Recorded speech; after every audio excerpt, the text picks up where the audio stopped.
This episode of New Politics was released on the 15th of March, 2025, and produced on the lands of the Wangal and Gadigal people.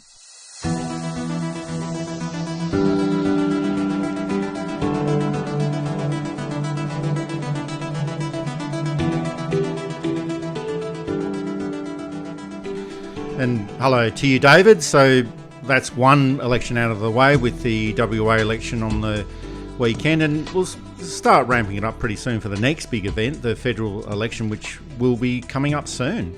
Well, they've got to hold it, so it will be coming up soon. I think that the press is going to be somewhat disappointed if Western Australia is any indication. And as we'll discuss, Western Australia won't be a total indication, but I think it points us in directions that the mainstream media aren't wanting to think about, but might have to, in that the slow but obvious decline of the Liberal Party. There's also a slow decline of the Labor Party, but because they're in government, it's a little bit slower. But nonetheless, we are watching the party system devolve or evolve, probably evolve, in front of our eyes. And when you're in the middle of things, speaking as a historian, it's hard to see what's going on sometimes, but something's going on. And we will be looking at the WA election pretty soon, and also looking at the politics of disaster management with the cyclone up in Queensland, which was downgraded but still had a major effect in Queensland and New South Wales. There's also an analysis of the terrorist plot from January, turned out to be a massive fake. And we'll also be looking at the latest opinion poll. So we've got quite a few things to go through today, and it's just never a dull moment in federal politics. It never is, and that's what keeps us alive. And just a reminder that New Politics is produced by independent media. You can listen in, share, subscribe and support New Politics at Patreon and Substack. It's just $5 per month. Or you can donate directly at our website at newpolitics.com.au. And of course, all of this is a good way to support independent journalism. Here it is. Here it is. Here it is. Here it is.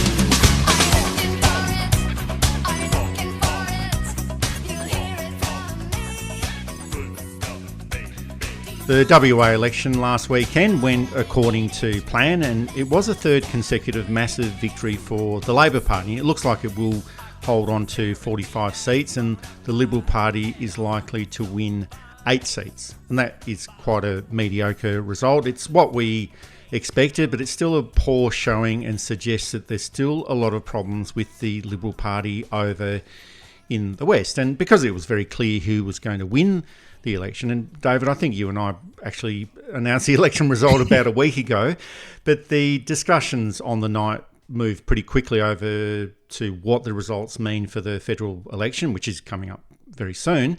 And usually the main line is that the issues in state and federal elections are quite different, but when there's state and federal elections being held so close to each other, I think that there are quite a few issues that do cross over. But the biggest factor for me is that in Western Australia, the electorate believes that the Liberal Party is just not ready to be back in government. And that was evident by the 10% swing against the Labor government, not going directly to the Liberal Party, but mainly to the Greens, Independents, and some to One Nation. So it was going all over the place. It was splintering, but just not going mainly to the Liberal Party. And that's probably going to be reflected in the WA seats when it comes to the federal election, and it might actually be evident in other parts of the country too when it comes to the federal election. A 10% swing can be disastrous, and you can look at it as disastrous for the Labor Party, and certainly some of our dear colleagues on the right have tried to highlight this. But where the vote swung to is something that they've decided to downplay a little bit. That 10% really didn't go to the Liberal Party. Now, the Liberal Party doubled their seats, which in any other election would be landslide territory. But of course, in Western Australia, with the Labor Party being so popular over there, and I'm using the word popular with all the caveats and qualifications in that, they really had no chance. And in fact, I was taken to task a bit on social media by saying the Liberal Party did quite well considering. Still a terrible, disastrous result. They're nowhere near government unless Labor in Western Australia starts to become hubristic and you start to get the scandals the sense of entitlement, the incompetence of other long-term state governments. Unless that happens, and over 3 terms there's been very little scandal, there's been very little incompetence, there's been very little gross waste in Western Australia. It's been a good government. Maybe not a great government, although I think down the track we might be saying that was a great Western Australian government. But certainly a good, solid government, and good, solid governments with good, fair policies that are well costed and delivered responsibly get you re-elected. And that's the lesson, I think, that every government in Australia can learn. It's not about the leader. Roger Cook isn't a Whitlam-esque ball of charisma who fills auditorium just by standing there, whose words can reduce grown men to tears. He's not dull, but he's not a Gough Whitlam or a Kevin Rudd or a Paul Keating or a Bob Hawke or a John Howard. Just a decent, solid man who's doing a job and doing it pretty well, even if you disagree with him. And I know that there are those in Western Australia who disagree with him, not as many as those people would like, as the election results have shown, but it's hard to criticise a lot of their actions unless you disagree with it, and that's perfectly fine, of course. But in terms of, we can look at other state governments where you can criticise the actions, not just the ideologies, but the actions. You can look at the federal government, who in many people's view has underperformed, whose good results have been undermined by a lack of action in other places. Western Australian Labor hasn't really done that, and that leads to a massive electoral victory.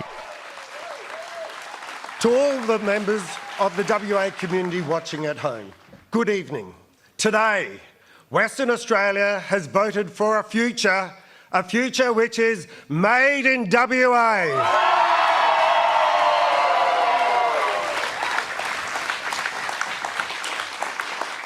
Friends, for 8 years, our WA Labor team has delivered sensible, stable government focused on strong financial management. The WA community has put its trust in our WA Labor team for the next 4 years.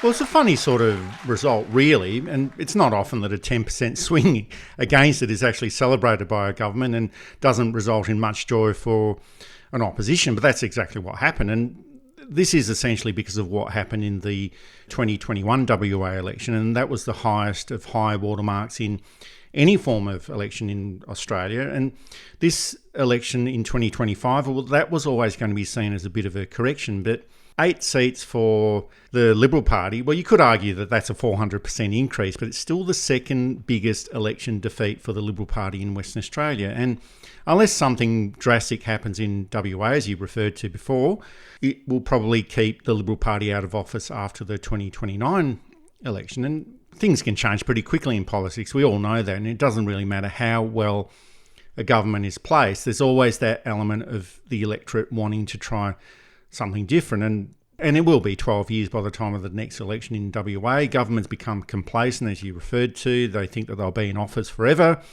But the big message to come out of this election, in my opinion, is that the Liberal Party just has to do something radically different.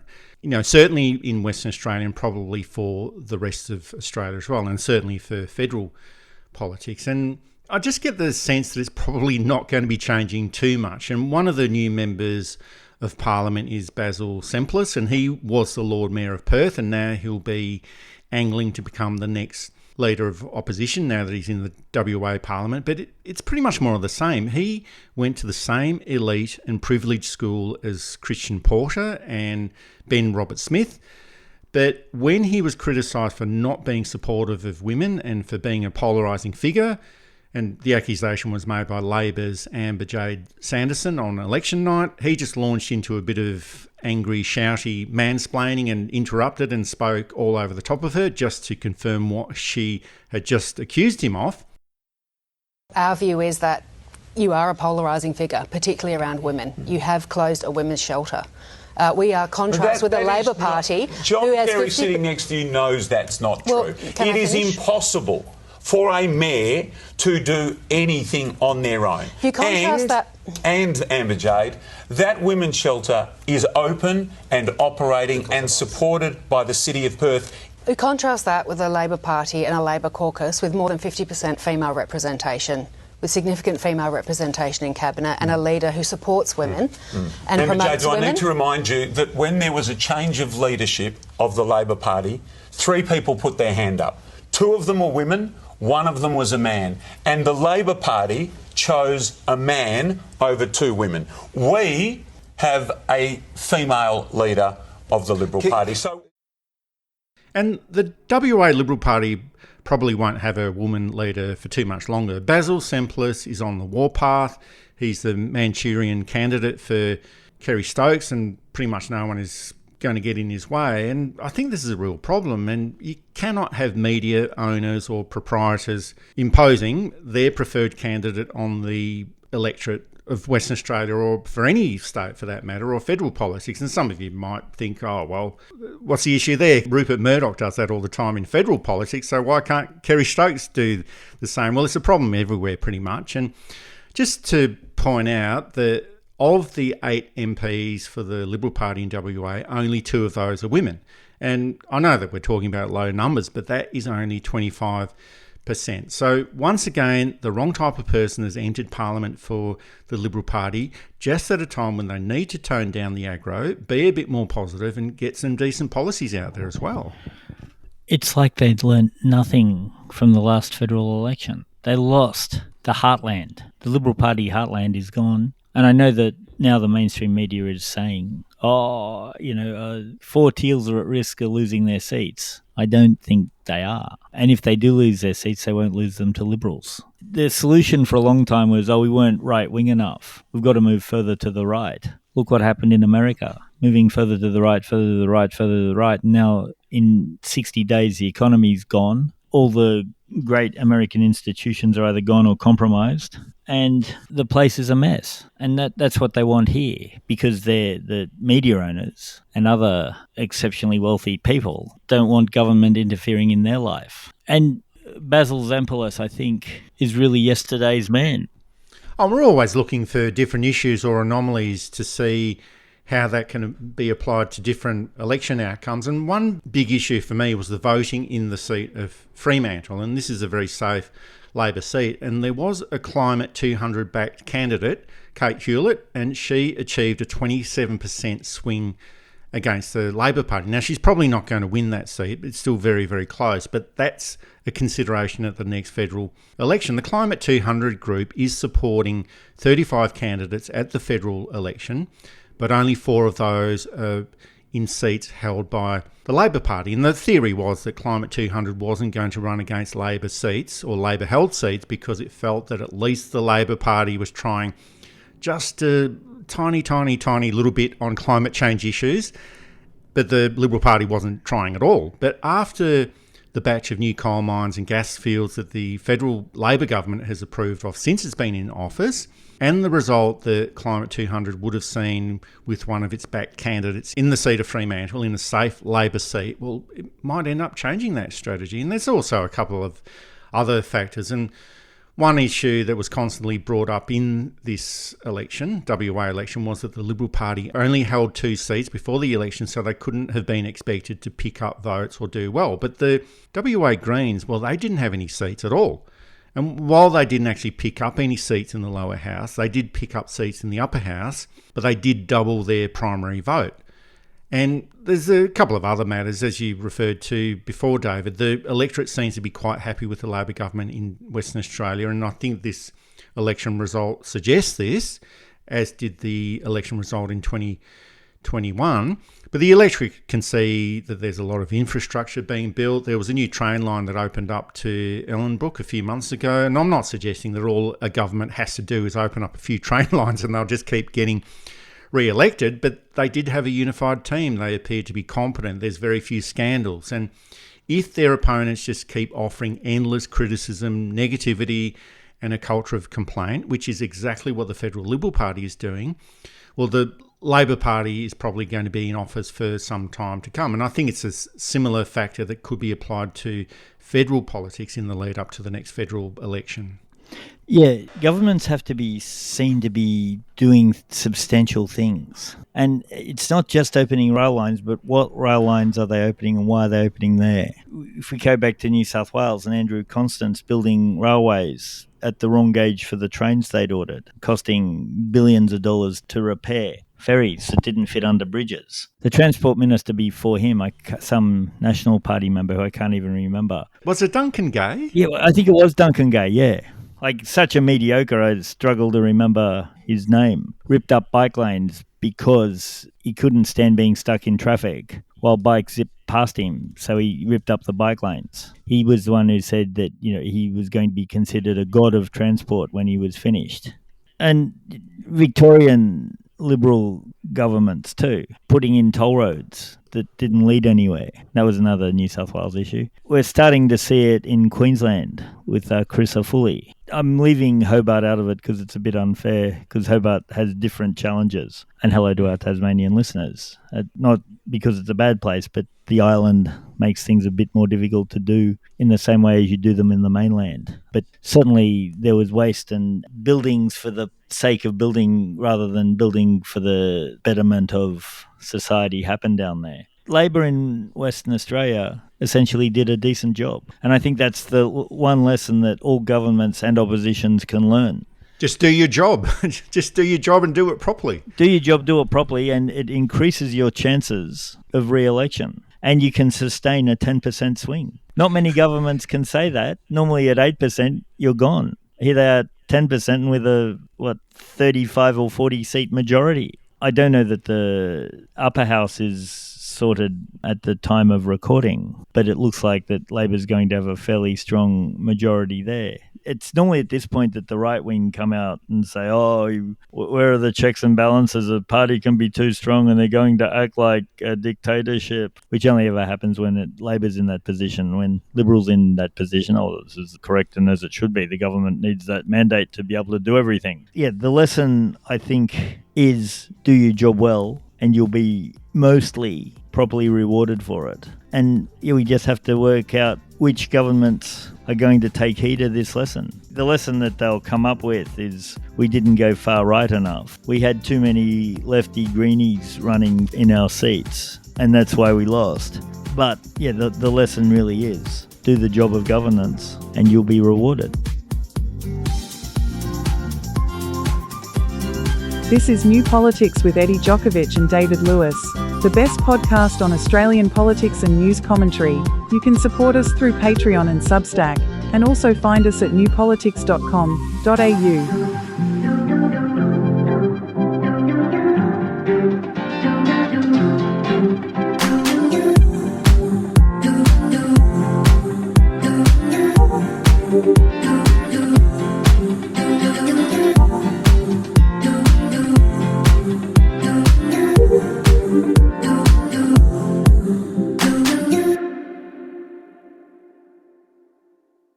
Cyclone Alfred reached the coast of Queensland last week and it was not as severe as predicted. And by the time it reached the coast and passed through the top part of Brisbane, it was classified as a tropical low, which is still not great and brought with it a lot of rain and flooding.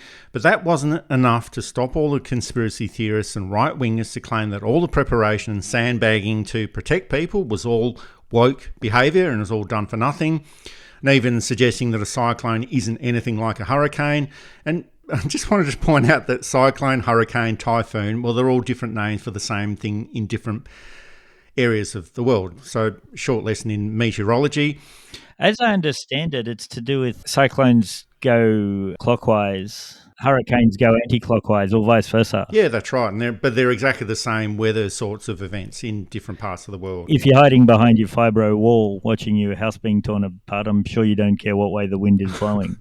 No, well, you look left in some parts of the world and then you look right in the other parts of the world. So essentially they're the same climactic sort of event anyway. But after suggesting that the cyclone was a big weather event and criticising the government for not doing enough, Peter Dutton decided that the best thing to do was to leave his electorate in Dixon, and fly all the way to Sydney during a storm and then go to a Liberal Party fundraiser held at the $100 million mansion in Vaucluse, owned by Justin Hermes. And he's the owner from Maryvale, which underpaid staff by $19.4 million and had a range of sexual assaults against women that it tried to cover up. It also played a video of a sex attack at one of its award ceremonies in 2017, and just wanted to paint a picture of what type of hospitality company Maryvale actually is. And Peter Dutton went to this event to beg for money for the Liberal Party to use at the next election. And here's how Peter Dutton tried to explain all of this away during the week.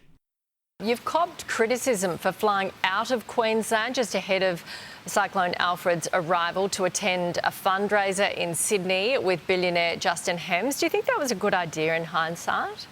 Well, we've got a fundraiser. I don't have the millions of dollars coming from the CFMEU and the other unions, and the Prime Minister attends fundraisers. I'd prefer not. I'd be much happier with public funding, but that's the way in which the rules are written at the moment. I just think the fact that Jim Chalmers and Anthony Albanese are looking for political advantage at the time of a natural disaster reflects more poorly on them than anyone, I would have thought. And David, the basic rule of politics, it just always has to be, do not behave politically during any sort of natural disaster or emergency. And I think we only have to look at Scott Morrison for evidence of this. And not just the once, not just twice, but on 3 occasions. During the bushfires in 2019 and 2020, he went for a holiday to Hawaii with his family and kept that a secret. He then tried to politicise and gain advantage from the COVID pandemic. And then when the floods hit northern New South Wales in early 2022, he politicised that by withholding emergency funding in seats held by the Labor Party. So you had this ridiculous situation where people on one side of the street would receive emergency funding because they were in a National Party held seat. People on the other side of that street wouldn't receive emergency funding because that part of it was held by the Labor Party. So that's how ridiculous it got. And generally in politics, you have to apply common sense and goodwill during these times. And the partisan politics and the point scoring during this time and deciding to go off to a political fundraiser while your hometown is being flooded, well, these should all be the number one items in the handbook of political behaviour of all the things that you should not do during a natural disaster and emergency. But it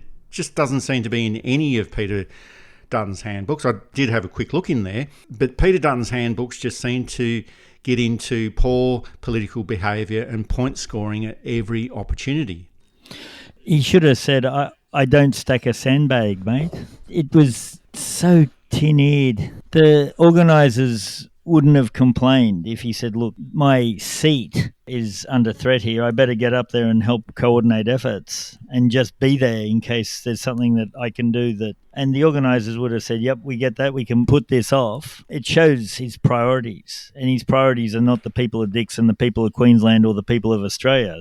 His priorities is himself and his donors. And given too, I think Maryvale probably contributes to the type of things that sees a cyclone as far south as Brisbane. They shouldn't be any further south than, say, Mackay, maybe Rockhampton. After Morrison's Hawaiian holiday, now you could say, I didn't leave the country, but that's not the point. The point was he went off duty when he should have been very much on duty. A great opposition leader, or even a good opposition leader, would have been straight up there standing with the SESs and trying to negotiate with government to get resources taken to the people who need it the most. And an opposition leader can do that. Oh, look, there's these people over the hill here. They need help. Oh, great. Thanks for letting us know. And, he mightn't be able to allocate the money or the resources directly, but he can certainly be a part of that process that sees the money and resources being allocated properly and holding the government to account in a way of,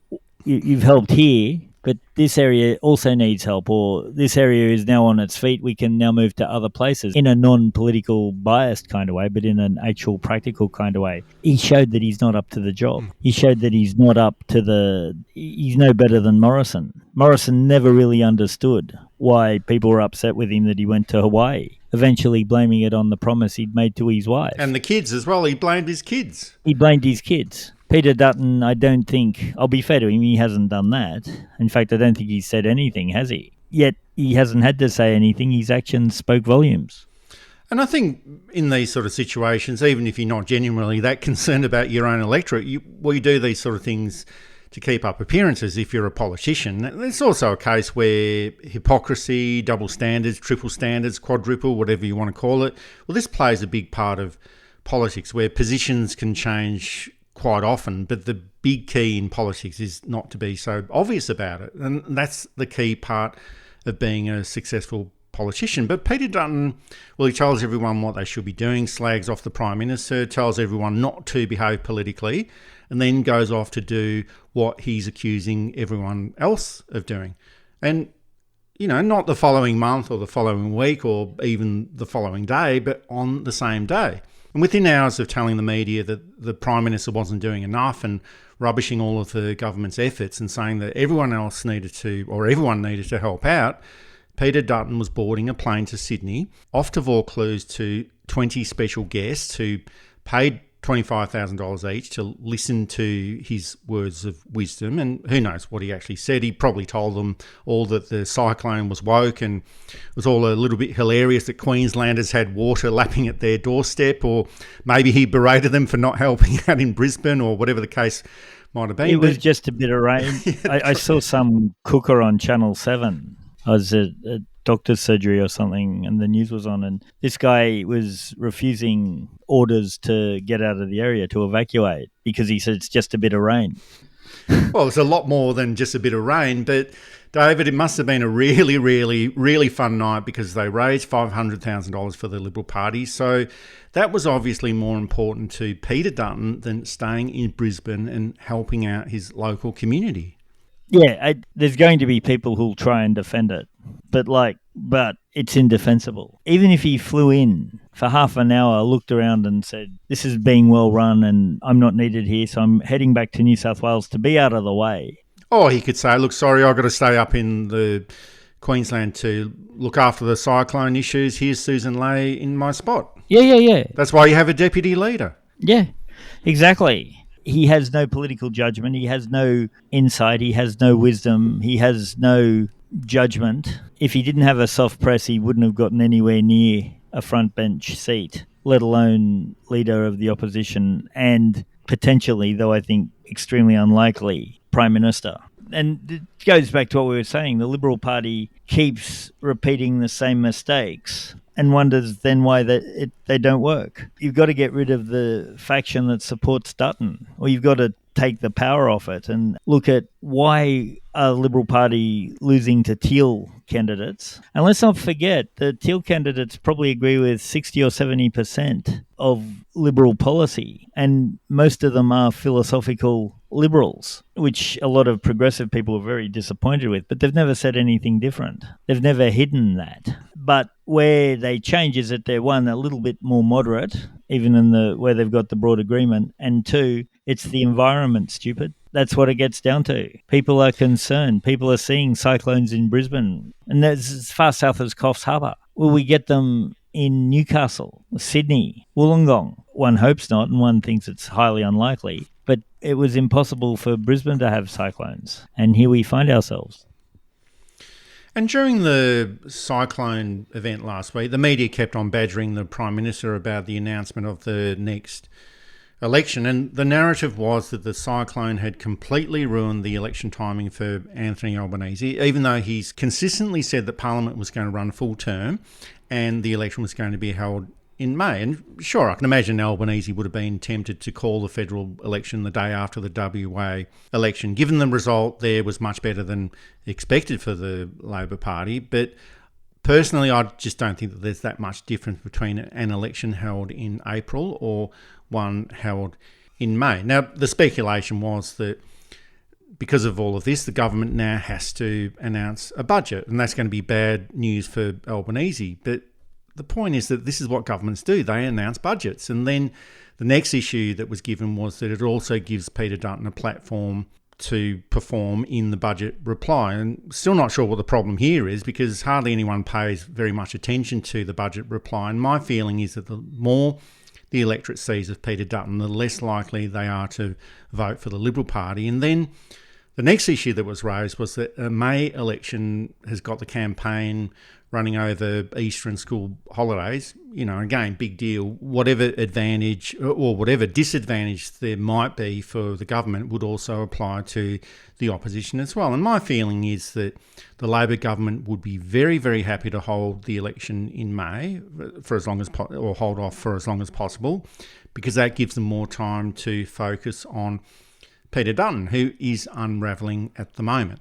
And there was a lot more hot air to come out this week with Peter Dutton attacking the government over not getting an exemption from the 25% tariff on steel and aluminium imports imposed by the US government.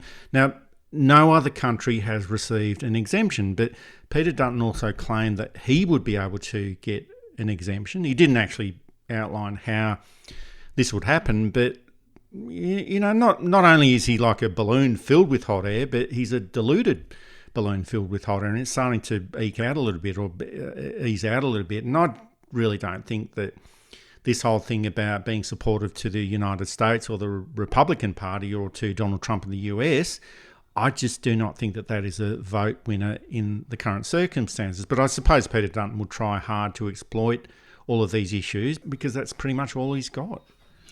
His belief that he could get the tariffs lifted would go from the idea that he sees himself as being very much in line with Donald Trump's political beliefs. The trouble is Donald Trump really has no political beliefs other than make me rich and make me the centre of attention and kick into those people who I don't like, which isn't much of a basis to build a political career on. It's wishful thinking. And I don't think Donald Trump even knows where Australia is or what Australia has to do with anything. I think if you were to say to him things like, we're shutting Pine Gap, it wouldn't bother him because he doesn't know what Pine Gap is. He's 3 or 4 levels away from having to know. They just feed him the information from it. He didn't know what AUKUS was. It was an English journalist, I think, who asked about what his view of AUKUS was, and he said, what's AUKUS? So that Peter Dutton thinks that he can do any better than Anthony Albanese or any other government around the world, or any other government or opposition person, is a level of, we'll call it self-belief, that is admirable in a way, I guess, but also delusional.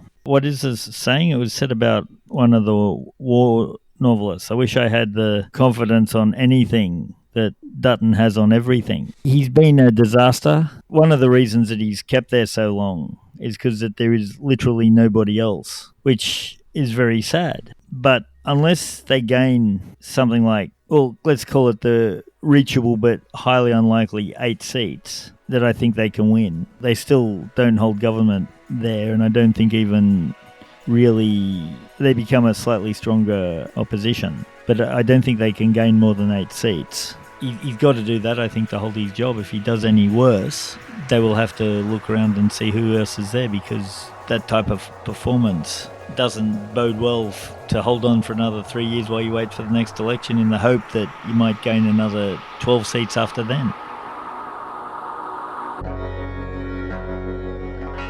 This is New Politics, available through Apple Podcasts, Spotify, Amazon Audible and YouTube, and also available to support at Patreon, Substack, and at our website, newpolitics.com.au.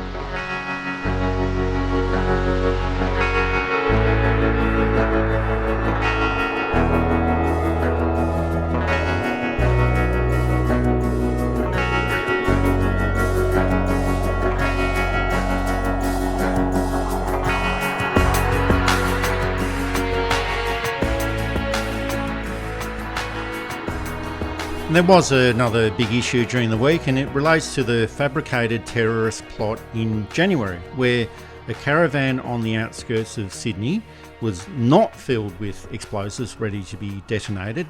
That was not going to be used to target synagogues around Sydney, because a list that claimed all of this just did not exist. And we were criticised for pointing this out, David, that it seemed to have all the hallmarks of a fabricated plot at the time. And the accusation was that we were engaging in anti-Semitic behaviour for pointing all of this out, and as it turned out, we were absolutely correct. But there's also the issue of who knew what and at what time, and there's speculation that Peter Dutton either avoided a briefing about the original issue back in January or has denied that he received a briefing when he actually did. And the other issue is that everyone who was briefed by the Australian Federal Police knew right from the outset that the incident was likely to be a hoax, but they weren't sure about it, and that if they did reveal that they knew that it was a hoax at that time, that would have severely reduced the chances of finding out who was behind these fake plots. So you think, well, that's fair enough. You don't want to compromise a police investigation, but then this all raises a wide range of other issues as well. If Peter Dutton knew that it was likely to be a hoax in January, well, why did he spend the next month pushing all of these issues and raising a high level of anxiety within the Jewish community and spreading the news about a rise in anti-Semitic behaviour? And he also launched questions within Parliament and tried to gain political advantage on this issue. Here's the Prime Minister speaking about the issue during the week. Nonsense that we saw from the coalition. You had a leader and a deputy leader who, in question time, in Parliament, I called for them to get briefed by the AFP and by our security agencies. What I chose to do, in spite of some of the media commentary and in spite of the criticism of the opposition, was to act in our interests, back our security agencies, back the Australian Federal Police, and allow them to do their job. So definitely the Liberal Party did receive a briefing, and that's been confirmed by their shadow Home Affairs Minister, Senator James Paterson. But even if Peter Dutton didn't personally receive a briefing, and I find that incredibly hard to believe, why would the opposition receive a briefing on an important national security issue and not include the party leader in the briefing? And why wasn't he briefed by his own party? He might have had a Liberal fundraiser to go to, raising another $500,000. So, we can't rule that out totally.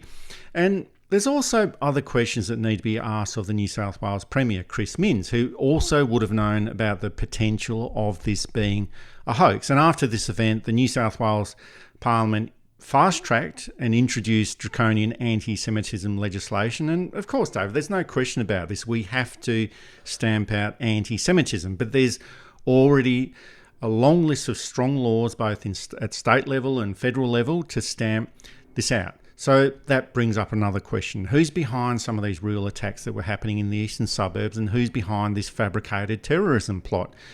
We know who the people are who have acted out most of these events, but we still don't know who's behind them and who's funding them. And I think we just have to look at who benefits from this legislation. It's the right-wing Zionist groups and Israel lobby groups in Australia who want to criminalise any criticism at all on the state of Israel and all of its actions in the Middle East. And it's going to reach a point pretty soon where even saying what we've just outlined over the past few minutes could end up in jail terms for us and for other journalists. And some people might think that I'm being a bit over dramatic about this, but I just don't think that we're too far away from this. Firstly, what do you mean us? I'll throw you under the bus if that comes to that. Well, it's whoever gets there first, really, isn't it? That's true. Hang on while I reach over and grab you and push you under the bus. That's right. It's like the federal courthouse who put a bus depot on the outside because of all the ABC senior employees throwing each other under the bus. They figure they may as well save time and start from there. But if you need special laws to protect your very specific thing, you have to question why. And I was about to say you probably don't need them, but honestly, the anti-bikie laws that were out a few years back, and I thought all the stuff that they want to arrest the bikie gangs for, drug trafficking, arms smuggling, break and enters, are already illegal. Why would you make being in a motorcycle group illegal? Now, I can understand setting up a task force looking specifically at crime coming from that area, provided there is crime coming from that area, because it cuts out a lot of the noise of other groups, etc. But to have laws that specifically relate to anti-Semitism, and we already have anti-racism laws, as we should, by the way, when it is already illegal to deride somebody because of their background or their cultural heritage, again, as it should be. Why we would need an extra level for anti-Zionist talk or action does strike me as odd. If the caravan had the evidence been pointing towards a mosque or a church or a Hindu temple or a Kingdom Hall, it would be just as appalling and just as terrible and just as wrong. There's a million other places, by the way. If it had been in front of a courthouse or if it had been aimed at a courthouse, it's just as wrong. So it seems to me that the argument that the Zionist lobby is pushing must be weak because they're trying to not discuss it through, but prevent the argument happening through various laws. And I think this ends up being a legislative problem when you have laws put in place as a knee-jerk reaction, and in this case, in a response to an event that didn't even exist. And these laws will be in place forever. And if these are deemed to have gone too far by a government in the future, like it wouldn't be next year or the year after, it's probably 10, 15, 20 years' time, well, no government is going to undo them or remove them because guess what? They're going to be labelled as anti-Semitic and they'll probably end up falling foul of their own laws. And I think this is the problem that you end up having and end up getting when you constantly try to appease one group of very powerful people who have got a very powerful benefactor in the United States government, which all relates to the United States wanting to control and influence Middle East politics through the vassal state of Israel. And it's not like these laws or any laws, it's not like they're just put in place for fun. These will be used and exploited by the Israel lobby or any other extremist religious group in Australia, and it's essentially to leverage for more laws that prevent fair critique and analysis and process as well of whatever they might be doing either in Australia or overseas. And I just think that this type of situation is just totally unacceptable in a democratic country.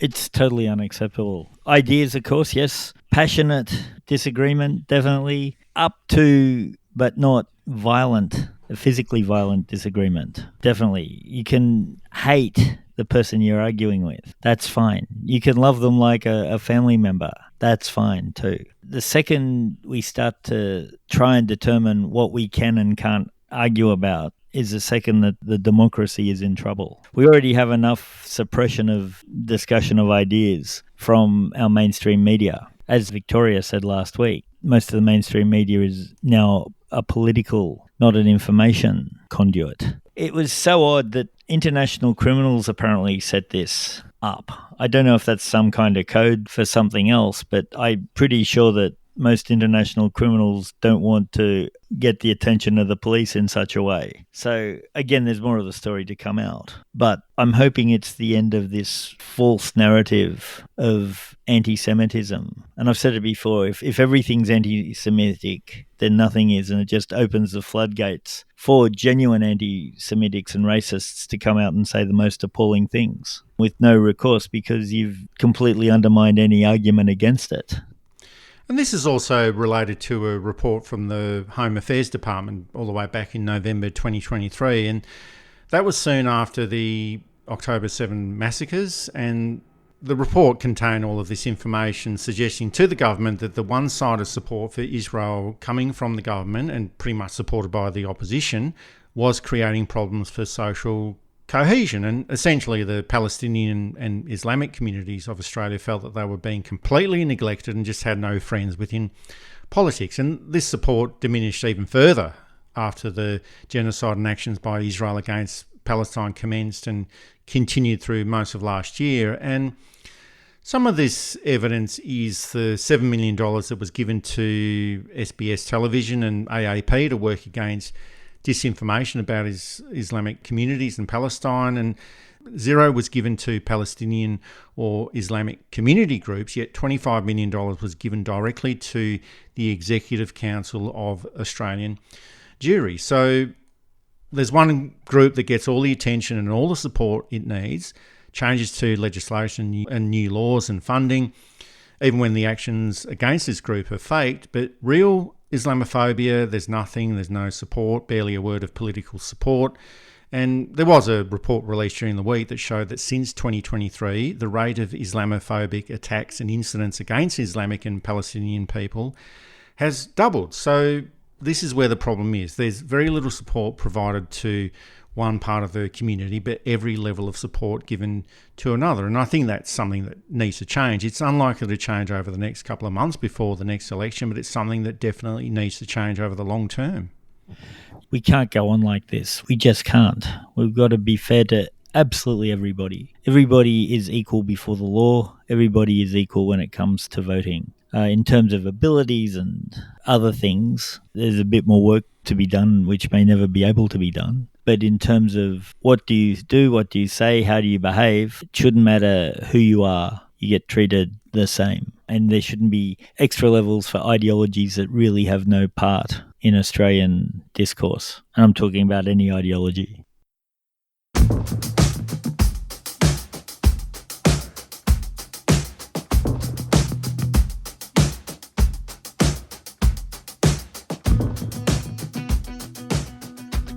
The latest opinion polls are showing a swing towards the government, and we pointed this out some time ago that the closer it gets to an election, pollsters become more serious and more accurate with their polling. And there's the Morgan poll and YouGov poll which came out during the week, which shows that the Labor government is at 51.5 and 51% of the two-party preferred vote, respectively, in those polls, and 48.5 and 49% for the Liberal and National parties. Now, News poll also came out. That hasn't moved at all. That's at 51% for the Liberal National Party and 49% for the Labor Party. And how all of this translates to seats won at the next election is anyone's guess, but these numbers are not favourable to the coalition. But despite all of this, the media keeps trying to pump up the tires of the leader of the opposition. This is what the ABC had to say about Peter Dutton on the Party Room podcast during the week. The more people see of Peter Dutton, particularly during this time, actually, they think he's, all right, like he's pretty competent, seems able to deal with these situations. But generally, the evidence just does not support this. The more people see of Peter Dutton, as we've announced during this episode today, the more they actually dislike him. And Anthony Albanese hasn't got much favour either. He's got a high disapproval rating as well, but it's just not as high as Peter Dutton's. But Peter Dutton's disapproval rating has actually gone up over the past month, and that's after the revelations about his share trading during the global financial crisis, his massive housing portfolio of 27 houses. Then there's his behaviour during Cyclone Alfred last week, his manipulation of the fake terror plot over the past few months. And generally, David, the public doesn't love politicians. I think I mentioned that earlier when we were talking about the WA election. They just want them to be strong, competent, in control and act in the national interest. But they definitely don't want someone to be like an absolute arsehole, to use former Liberal Party Minister Michael Keenan's words to describe Scott Morrison. And I think you can also apply that to Tony Abbott and now Peter Dutton.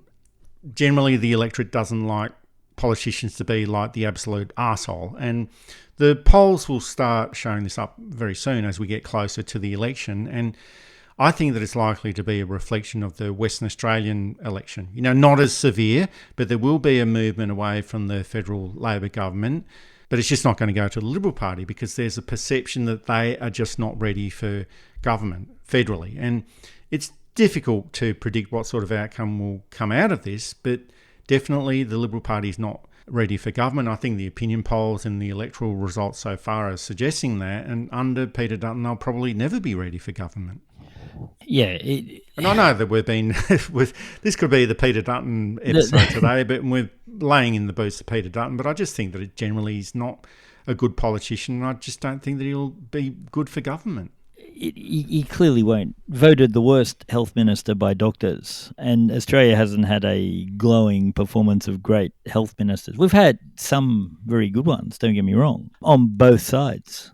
I remember even Tony Abbott had some policies that some social workers who were quite left agreed with and thought this was a step in the right direction. And so when you come below Tony Abbott in anything to do with that type of work, you've got to take a good hard look at yourself. And I can't remember what the policy was, but I do remember talking to social workers who basically said, no, this is good policy and we're supporting it. And I said, oh, okay, fair enough. Well, I guess that's the way the policy should be. You generally support the good policies, irrespective of where it comes from. Exactly. And Peter Dutton doesn't seem capable of good policy. I don't think he's ever come up with anything positive. And I know it's hard as opposition leader because part of the job is to oppose, but also part of the job is to give an opposing glowing view of what your government would look like. So this is what this government looks like. We would do this and do that, and we'd spend here and we'd do this policy and we'd pass this legislation. He hasn't done very much of that, except when kind of prodded and in a very reactive way. And the voting public does tend to notice this. He's not a great public speaker. He's not awful, let's be fair, but he doesn't have any of the strengths that a politician needs. And really you need three things.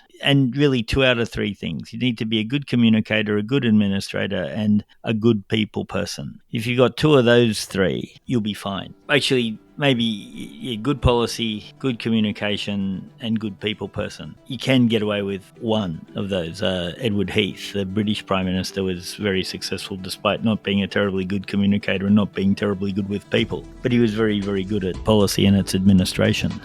So he doesn't have the skills. Now, of course, Scott Morrison didn't have these skills and he became Prime Minister. Tony Abbott didn't really have these skills and he became Prime Minister. So I can't say he definitely won't, but I think the public has been burnt twice now and he won't do as well as those other 2. And he doesn't have a general likability that might get you through an election. Oh, he's not very good, but he's a likeable bloke. I don't know that anyone has said that about Peter Dutton.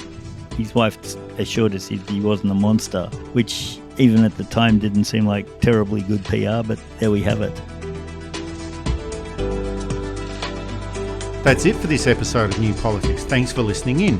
And if you'd like to support our style of journalism and commentary, please make a donation at our website at newpolitics.com.au. We don't beg, plead, beseech or gaslight you about journalism coming to an end. We just keep it very simple. If you like what we do, please send some support our way. It keeps our commitment to independent journalism ticking along. I'm Eddie Djokovic. Thanks for listening in, and it's goodbye to our listeners. I'm David Lewis. We'll see you next time.